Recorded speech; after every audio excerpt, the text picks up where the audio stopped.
Matthew 27. When morning came, all the chief priests and elders of the people conspired against Jesus to put him to death.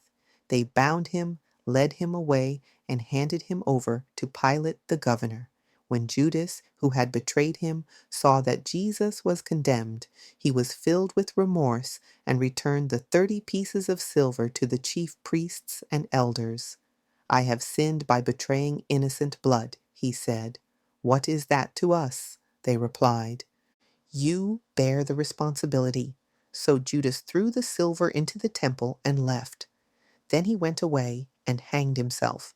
The chief priests picked up the pieces of silver and said, "It is unlawful to put this into the treasury, since it is blood money." After conferring together, they used the money to buy the potter's field as a burial place for foreigners. That is why it has been called the field of blood to this day. Then what was spoken through Jeremiah the prophet was fulfilled. They took the 30 pieces of silver, the price set on him by the people of Israel, and they gave them for the potter's field, as the Lord had commanded me. Meanwhile, Jesus stood before the governor, who questioned him, "Are you the king of the Jews?" "You have said so," Jesus replied. And when he was accused by the chief priests and elders, he gave no answer. Then Pilate asked him, "Do you not hear how many charges they are bringing against you?" But Jesus gave no answer, not even to a single charge, much to the governor's amazement.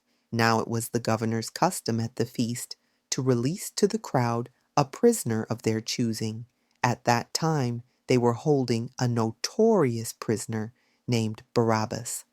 So when the crowd had assembled, Pilate asked them, "Which one do you want me to release to you, Barabbas, or Jesus, who is called Christ?"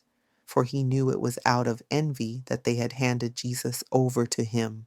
While Pilate was sitting on the judgment seat, his wife sent him this message: "Have nothing to do with that innocent man, for I have suffered terribly in a dream today because of him." But the chief priests and elders persuaded the crowds to ask for Barabbas and to have Jesus put to death. "Which of the two do you want me to release to you?" asked the governor. "Barabbas," they replied. "What then should I do with Jesus, who is called Christ?" Pilate asked. They all answered, "Crucify him."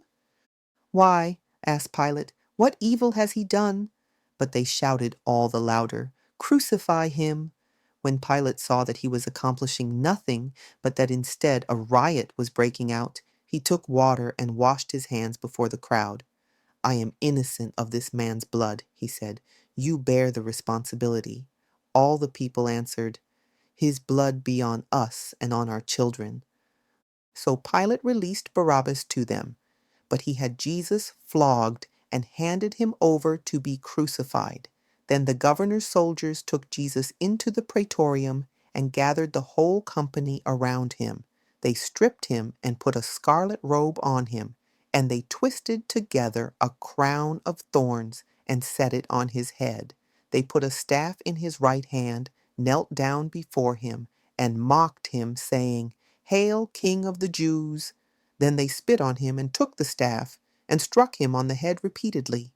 After they had mocked him, they removed the robe and put his own clothes back on him. Then they led him away to crucify him.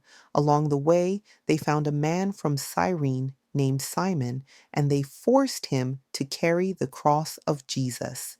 And when they came to a place called Golgotha, which means the place of the skull, they offered him wine to drink, mixed with gall. But after tasting it, he refused to drink it. When they had crucified him, they divided up his garments by casting lots. And sitting down, they kept watch over him there. Above his head, they posted the written charge against him: "This is Jesus, the King of the Jews." 2 robbers were crucified with him, one on his right and the other on his left. And those who passed by heaped abuse on him, shaking their heads and saying, "You who are going to destroy the temple and rebuild it in 3 days, save yourself. If you are the Son of God, come down from the cross." In the same way, the chief priests, scribes, and elders mocked him, saying, "He saved others, but he cannot save himself. He is the King of Israel. Let him come down now from the cross, and we will believe in him. He trusts in God. Let God deliver him now if he wants him, for he said, 'I am the Son of God.'" In the same way, even the robbers who were crucified with him berated him. From the 6th hour until the 9th hour, darkness came over all the land.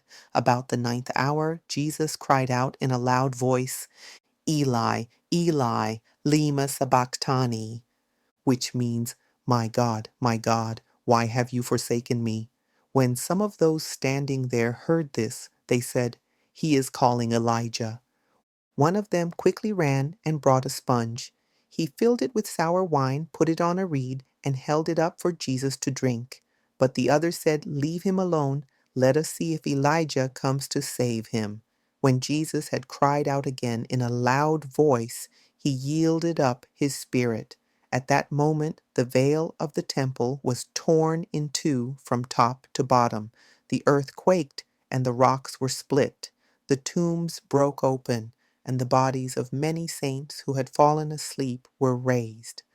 After Jesus' resurrection, when they had come out of the tombs, they entered the holy city and appeared to many people.